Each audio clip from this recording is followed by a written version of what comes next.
Hey guys, so I'm Rodrigo Puerta, and today I'm presenting to you my final project, which is based on the article titled The Effects of Mindfulness-Based Intervention on Cognition and Mental Health in Children and Adolescents, a meta-analysis of randomized controlled trials, which is a key term that we will later get on, called RCT, randomized controlled variables, or trials rather. First, let's take it back to the origins of meditation. Meditation is said to have its origins in Buddhist practice more than 25 years ago. And it has a lot of importance in the age group of college students as it studies adults, but even more importantly for young adults who are in the process of development. The findings are that around 50% of all mental health illness appears before the age of 14, and hence the importance on studying young adults. And since mindfulness training has demonstrated efficacy in preventing depressive relapse in adults, it begs the important question that we will soon answer, that should this same importance be given to explore whether MBI's mindfulness-based intervention could also be used to prevent depression or improve mental health and well-being in young adults. So for the case of MBIs for children and young adults, only about 30% of current studies have randomized participants to condition, and around 50% have used comparison results. So the mixture between the two of 30% current studies on randomized participants and 50 on comparison condition, it creates this uncertainty that we don't really know whether it has a positive effect on the well-being, whether mindfulness can have a positive effect on young children or not. And it should include mindfulness as an active ingredient so that the difference between the groups, whether those that use mindfulness and those that don't, is able to be recognized in the results.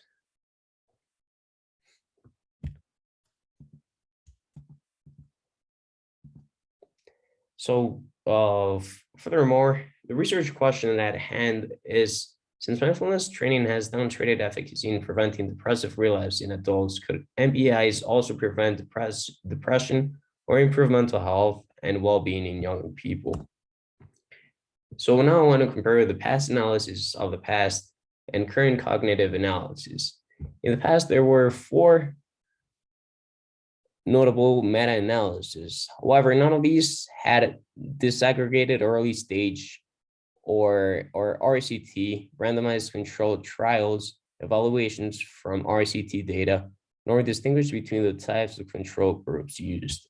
So here I want to analyze the 4 meta-analysis that I mentioned to you: Klingbeil, Maynard, Zugman, and Zollis. So Klingbeil used a methodology where he sampled patients between 40 to 25-year-old patients.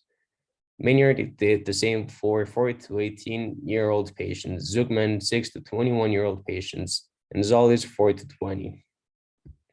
However, the problem with Klingbeil is that he included a separate analysis of controlled and uncontrolled studies with participants, as mentioned before, aged between 4 to 18, but the outcomes measure fell into very broad categories, and conclusion was not possible to arrive to.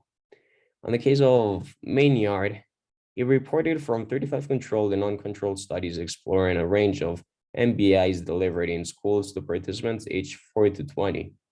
But the meta-analysis showed that though MBI significantly improved cognitive and socio-emotional skills, but not academic or behavioral outcomes.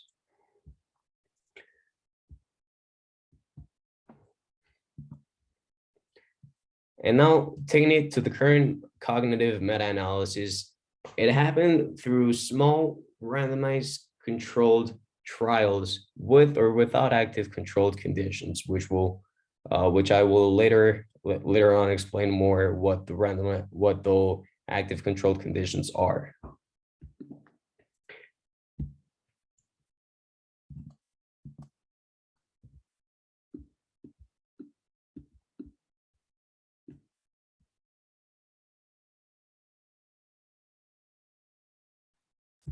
So here we have it under four categories: random sequencing, which is the method used to randomly allocate a participants group in an appropriate manner. Then allocation concealment referred to whether allocation to condition was concealed from participants during enrollment, whether they were concealed in the experiment or whether they were not. And here there was another risk of bias named incomplete outcome data, whether missing outcome in the data were appropriately reported, or if they were given appropriate statistical treatment, or if they were not. And finally, we have selective reporting, which refers to the degree to which studies reported all perspectives outcomes. Here we have the chart of the findings: random sequencing, allocation, concealment, and blinding of outcomes assessment. So the results were astonishing. Depression and anxiety or stress levels decreased drastically after MBIs, after mindfulness-based interventions. And furthermore, negative behavior also saw a significantly decrease after meditation. But however, NBI does not have any improvement on social behavior. And here we have the findings of each author, of Lear and Diaz. He focused on minority low income.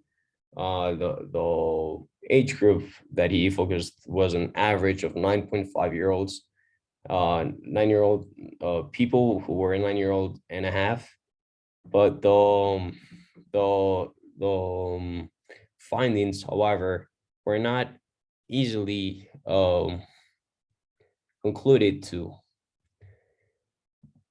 Here, moving on to the other authors in here. Each author specified on any controlled variable, and they couldn't come up to a conclusion. But that is the solution that they have at hand. But it is a field of study that has increased level of research daily. So I breaking aside from the presentation, I took meditation into my senior year, and I think it's one of the most one of the times in which I developed the most, and I would very strongly recommend it. Thank you very much.